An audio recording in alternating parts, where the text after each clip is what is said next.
සුබ දවසක්. ඔන්න ඉතින් අද මං හදන්න යන්නේ රසම රස පීට්සා එකක්. ඉතින් පීට්සා එකක් අපිට ගෙදරම හදාගන්න පුළුවන්.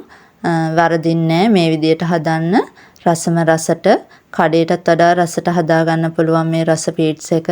ඉතින් අපි බලමු මේ පීට්සා එක කොහොමද හදන්නේ කියලා. ඉතින් මේ පීට්සා එක හදන්න අපි පිටි ඩෝ එක ඉස්සෙල්ලාම අනා ගන්න ඕනේ. ඉතින් ඒකට ඉන්ස්ටන්ට් ඊස්ට් ඕන. ඊස්ට් වලින් තේ හැඳි 3ක් මේ විදිහට පුරවලා තේ හැඳි 3ක් දාන්න.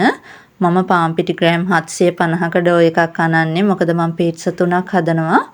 ඔයාලා එක පීට්සා එකක් හදනවා නම් පාන් පිටි ග්‍රෑම් 250ට ඊස්ට් පුරවලා තේ හැඳයි සීනි තේ හැඳයි දාලා අනා ගන්න. මම එක පීට්සා එක හදන ප්‍රමාණවල ඩිස්ක්‍රිප්ෂන් එකේ දාලා තියන්නම්. ඔයාලා අඩු වැඩි කරගෙන හදාගන්න. දැන් මද රස්නේ වතුරෙන් තමයි මේක අනා ගන්න ඕනේ. ඇඟිල්ල දාන්න පුළුවන් තරමට යාන්තමට රස්නෙට තියෙන වතුර වලින් තමයි මේ ඊට්ස් එක අනා ගන්න ඕන. අනලා මේක විනාඩි 10ක් 15ක් පිපෙන්න තියන්න. ඊට්ස් එක හොඳ නැත්නම් ඒ ඊට්ස් එක මාරු කරලා වෙන හොඳ ඊට්ස් එකක් අරන් අනිවාර්යෙන් අනා ගන්න. ඊට්ස් එක හොඳ නැත්නම් පිපිලා නැත්නම් මේක හදන්න එපා. ඉතින් ඊට පස්සේ මම පාන් පිටි ටිකට ලුණු දා ගන්නවා. මම ලුණු තේ හැඳි 2ක් විතර දා ගන්නවා. ඊට පස්සේ මගේ පිපිච්ච ඊට්ස් එක තමයි මම මේ දාගත්තේ. ඉතින් හොඳට පිපෙන ඊට්ස් එකක් අනිවාර්යෙන් ගන්න. හුලම් වැදිච්ච පරණ ඊට්ස් ගන්න එපා. එතකොට මේ පිටි ඩෝ එක හොඳට පිපිලා එන්නේ නැහැ. එතකොට පීට්ස් එක රසට එන්නේ නැහැ. නිකන් රොටියක් වගේ තියේ ඊට පස්සේ. ඉතින් මේ විදිහට ඊට පස්සේ මම මද රස්නේ වතුරෙන්මයි අනාගන්නේ. මේ දවස්වල ටිකක් වැස්ස හින්දා මම මද රස්නේ වතුර ගත්තා. නැත්තම් සාමාන්‍ය රස්නේ දවසක නම් ඇල් වතුරෙන් වගේ අනාගත්තා කිසි ප්‍රශ්නයක් නැහැ. යාන්තමට මද රස්නේ පොඩි බබෙකුට බොන්න පුළුවන් රස්නෙට තමයි මම වතුර ගත්තේ.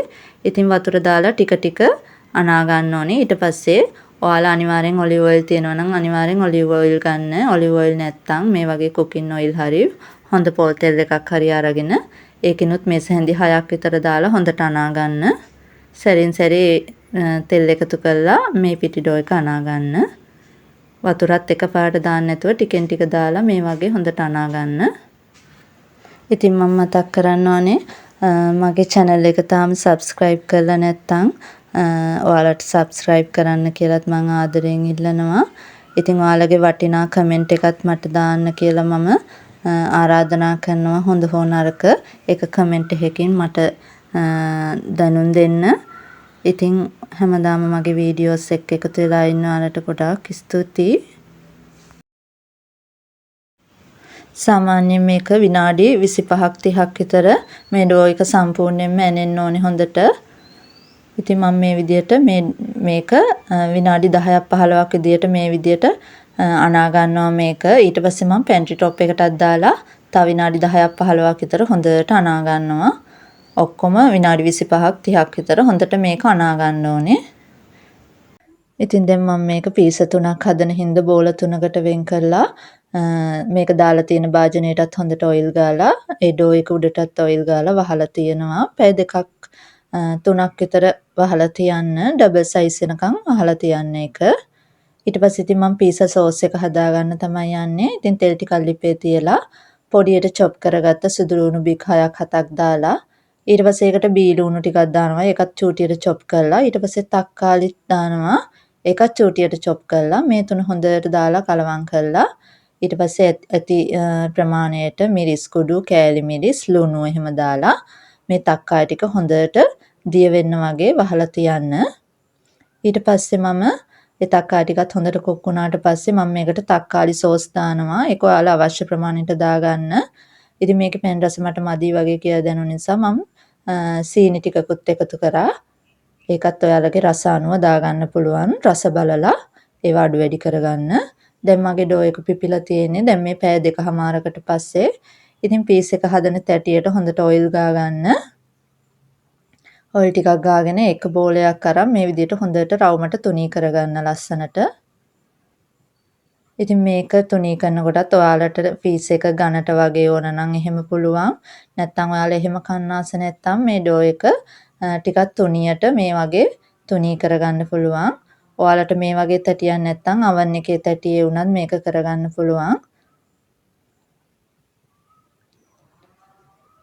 ඉතින් මේ විදිහට අන්තිමට රවුම හොඳට හදලා ඇඟිල්ලෙන් වටේ චුට්ටක් අර වටේට ටිකක් ඉස්සිලා තියෙන ඇඟිල්ලෙන් හොඳට තද කරලා හදන්න. ඊට පස්සේ මැදට මම මේ වගේ ගෑරුප්පුවක් අරන් මේ විදිහට චුට්ටක් සිදුරු වගේ විද ගන්නවා. එතකොට හොඳට මේ පීස සෝස් එක අල්ලනවා. ඊට පස්සේ මම හදාගත්තු සෝස් එක මේ වගේ හැමතැනටම ගානවා වටේට නොයවන්න. ඉතින් ඔයාලට ඕන නම් මේකට තක්කාලි සෝස් විතරක් උනත් දාගන්න පුළුවන්. මේ සෝස් එක හදාගත්තාම හරිම රසයි මේක. ඊට පස්සේ මම මේ මොසරෙල්ලා චීස් දාන්නේ. මොසරෙල්ලා චීස් ටිකක් හොඳට දාන්න ඕනේ. එතකොට තමයි පීස් එක අර ඇදෙන ගතියට ඒ වගේම රසට එන්නේ. ඊට පස්සේ මම මේ බෙදගත්තු චිකන් ටිකක් දානවා. ඊට පස්සේ බෙදගත්තු සොසේජස් ටිකක් මේ වගේ තැනින් තැනට දානවා. ඔයාලා කැමති දේවල් මේකට එකතු කරන්න පුළුවන්. වෙජිටේරියන් නම් මෂ්රූම් ටිකක් උනත් බෙදලා දාන්න පුළුවන්. ඒ වගේම මාළු මිරිස්, ලූණු, තක්කාලි ඔයාලා කැමති දෙයක් මේකට දාගන්න පුළුවන්. දැන් මේකට මේ වගේ කෑලි කපාගත්තු බීලූණු ටිකකුත් දානවා. ඔයාලා කැමති ප්‍රමාණයක් කැමති විදියකට දාගන්න මේ ටොපින් එක. ඊට පස්සේ තක්කාලි ටිකක් එකතු කරනවා මේ වගේ. මම ඉතින් කොළපාට බෙල් පෙපර් තිබ්බ හින්දා කොළපාට බෙල් පෙපර් ටිකකුත් එකතු කරනවා. ඔයාලට බෙල් පෙපර් නැත්තම් මේකට මාළු මිරිස් දාගන්න පුළුවන්. ඇට නැතුව මාළු මිරිස් ටිකක් කපලා මේ විදියටම දාගන්න. ඒක කිසි ප්‍රශ්නයක් නැහැ.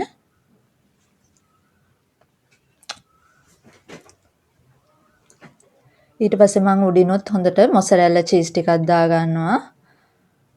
ඉතින් ඔයාලට මොසරෙල්ලා චීස් දාගන්නවා වගේම තව ඔයාලට ඕන චීස් එකක් දාන්න පුළුවන්. මම මේ තව ගෙදර තිබ්බ චීස් වර්ගයක් දානවා. ඔයාලට ඕන නම් ඕනම චීස් වර්ගයක් දාන්න පුළුවන්. හැපි කව් උනත් දාන්න පුළුවන්. ඊට පස්සේ මම මේ වටේත් ඔයිල් ටිකක් ගාගෙන මේක මම oven එකට දානවා සෙන්ටිග්‍රේඩ් අංශක 200ට ෆ්‍රී හීට් වෙච්ච oven එකට මේක මම විනාඩි 15ක් දානවා. ඉතින් මගේ oven එකේ ඒ ප්‍රමාණය ඇති ඔයාලට විනාඩියක් දෙකක් එහෙම වෙන්න පුළුවන්. ඉතින් මේ විදිහට හදාගත්තු රසම රස පීස් එක ඉතින් මේ විදිහට ලේසියෙන්ම පීට්ස් එකක් හදාගන්න පුළුවන් ගෙදර. ඔයාලත් ඉතින් මේ විදිහට පීට්ස් එක හදලා බලන්න. එහෙනම් ඉතින් අද දවසට ගිහිල්ලා එන්නම්. මගේ channel එක subscribe කරලා නැත්නම් subscribe කරන්න කියලාත් ඉල්ලනවා. ඔයාලා හැමෝටම සුබ දවසක්.